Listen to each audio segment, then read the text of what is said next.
बच्चों, तो देखिए क्रिया शरीर में वात और पित्त दोष के बाद आज का जो टॉपिक है वो क्या है, कफ दोष है। और लेसन नंबर 6 है आपका एनसीआईएसएम सिलेबस के अकॉर्डिंग। तो आज हम कफ दोष को डिटेल में जानेंगे इस लेक्चर में। और डिटेल कहने का अर्थ क्या है कि हम कफ दोष की व्युत्पत्ति, उसकी निरुक्ति, स्थान, गुण, कर्म, ठीक है, उसके साथ कफ के 5 भेदों के बारे में जानेंगे, उनके लोकेशंस के बारे में जानेंगे, उनके गुण और कर्म के बारे में जानेंगे। तो देखो इसमें सबसे पहला पॉइंट है कफ दोष की जो है व्युत्पत्ति है। ठीक है, तो व्युत्पत्ति को हम जानेंगे कि कफ दोष के बारे में, इसकी व्युत्पत्ति यानी कि इसका डेराइवेशन क्या है। तो क्या कहा कि श्लीष आलिंगने धातु में मनीन प्रत्यय लगकर श्लेष्मन शब्द से श्लेष्मा शब्द निष्पन्न होता है। ठीक है, निष्पन्न मतलब कि इसकी उत्पत्ति हो रही है श्लेष्मा शब्द की। और किस धातु में है, तो श्लीष आलिंगने धातु में मनीन प्रत्यय लगकर श्लेष्मा शब्द की उत्पत्ति हुई है। ठीक है, अब देखो आलिंगन शब्द का अर्थ क्या होता है कि आलिंगन अर्थात कि दो या दो से अधिक वस्तुओं को संयुक्त करना। संयुक्त इट मीन्स की जोड़ना। ठीक है, तो एक साथ जोड़ना या एक साथ परस्पर मिलकर कार्य करना ही क्या है, कफ दोष का है। यानी कि कफ जहां पे रहता है वो क्या है, संयुक्त रूप से रहता है या फिर हमारे शरीर में जोड़ने का कार्य करेगा। ठीक, तो ये इसकी व्युत्पत्ति हो गई। याद रखिएगा श्लीष आलिंगने धातु में मनिन प्रत्यय लगकर श्लेष्मा शब्द बना है। ठीक है, अब चलो नेक्स्ट टॉपिक है इसी में जो है निरुक्ति। इसकी निरुक्ति, निरुक्ति के बारे में क्या कहा गया है कि केन जलेन फलति निष्पद्यते इति कफ। क्या कहा, केन जलेन फलति निष्पद्यते इति कफ, अर्थात जिसकी उत्पत्ति जल महाभूत से होती है, ठीक है, उसे हम क्या कहेंगे, कफ कहेंगे।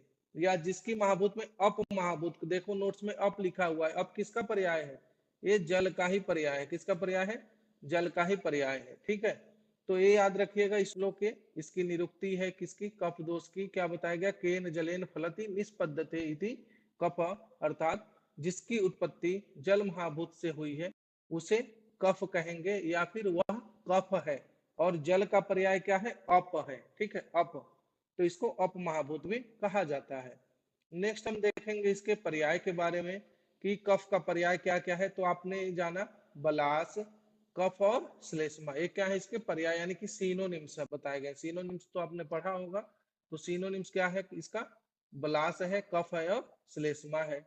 अब देखो यहाँ पे आचार्य चरक के अकॉर्डिंग एक स्टेटमेंट आया है।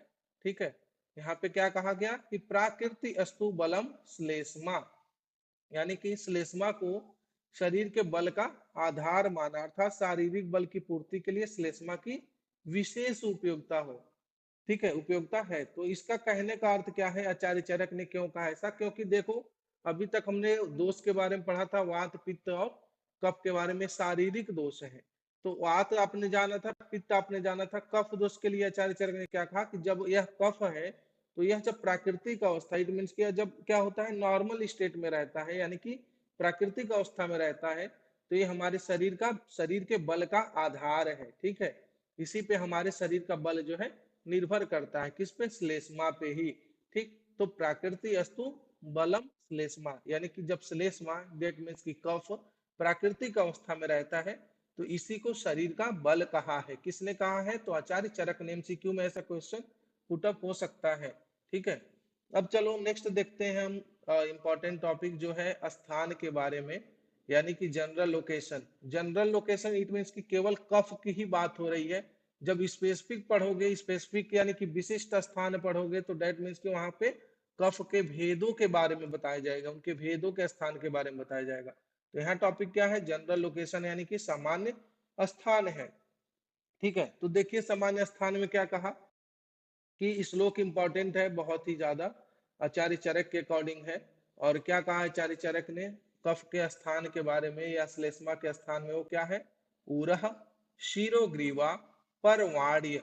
ठीक है, मेरे साथ आप लोग बोलिएगा, उसको रिवाइज करिएगा, याद हो जाएगा आपको। क्या कहा है, उरह शिरोग्रीवा परवाड्य। अब यहाँ पे संधि विच्छेद है, यहाँ पे क्या है, आमाशय है। ठीक है ना, परवाण के बाद यहाँ पे अ आ जाएगा, तो अमाशयो। ठीक है, मेदश्च श्लेष्म स्थानानि तत्राप्य। ठीक है, तत्राप्य है, और यहाँ पे ऊ है। ठीक है, यहाँ पे भी संधि विच्छेद, इसका ध्यान देना। तो ये क्या बन जाएगा, उरो। तत्राप्य उरो विशेषण श्लेष्म स्थानम।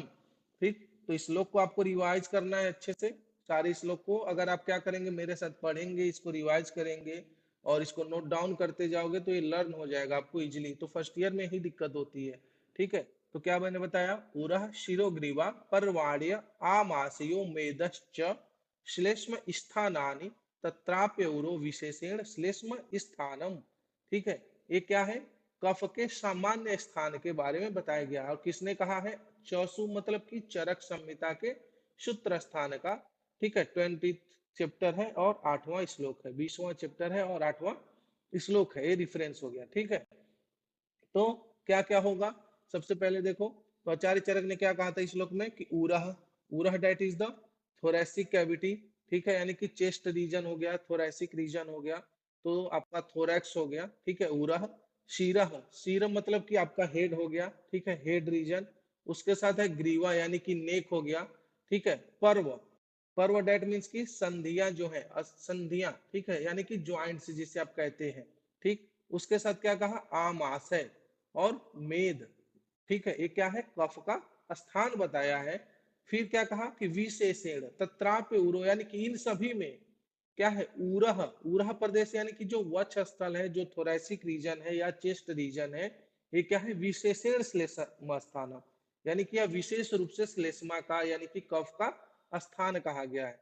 ठीक है, तो क्या क्या बताया गया विशेष रूप से, तो चलो आचार्य चरक ने कहा कि जो उरह स्थल है या वक्ष स्थल है, जिसको आप थोरेसिक रीजन कहोगे या फिर चेस्ट रीजन कहोगे, ये क्या है, कफ का स्थान है।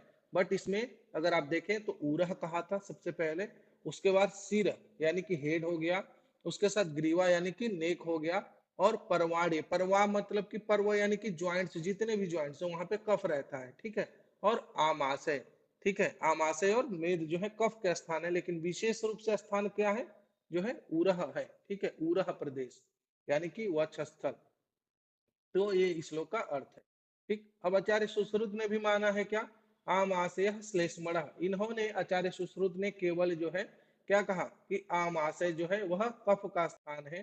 ठीक है, इनके अन्य स्थान भी कहा कि उरह, सिरह, कंठ और संधियों को भी काउंट किया है, यानी कि सिमिलर माना है चरक और सुश्रुत ने, दोनों ने, लेकिन इन्होंने आमाशय को पहले रखा।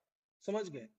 चलो नेक्स्ट देखो, अब स्थान के बाद क्या आता है, स्थान के बाद आए आचार्य चक्रपाणी ने क्या किया कि यहाँ पे आपने पढ़ा होगा वात के स्थान के बारे में। तो वात का विशेष रूप से क्या है बताया गया है, पक्वाशय। पित्त का भी आमाशय बताया गया और कफ का भी आमाशय बताया गया, तो आप कंफ्यूज हो जाएंगे। तो क्या है, तो यहाँ पे आमाशय से उधर वो आमाशय यानी कि अपर पोर्शन ऑफ स्टमच को ग्रहण करना चाहिए, और लोअर में क्या माना है, जो है पित्त का माना है, क्योंकि पित्त और कफ दोनों का स्थान जो है आचार्य चरक ने क्या कहा है, आमाशय कहा है। तो इनके भेदों को यानी कि इस डिफरेंस को जो है आचार्य चक्रपाणी ने बहुत ही अच्छे से बताया क्लियरली। और आमाशय को ही यानी कि स्टमच को आचार्य चक्रपाणी ने दो पार्ट्स में डिवाइड कर दिया, अपर पोर्शन और लोअर पोर्शन में।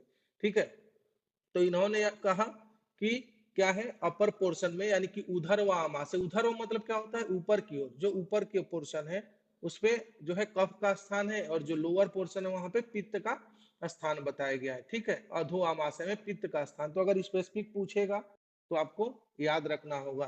तो अभी तक देखो कैसे याद रखना है, उधर्व और अधो आमाशय में कंफ्यूज होते हैं बच्चे।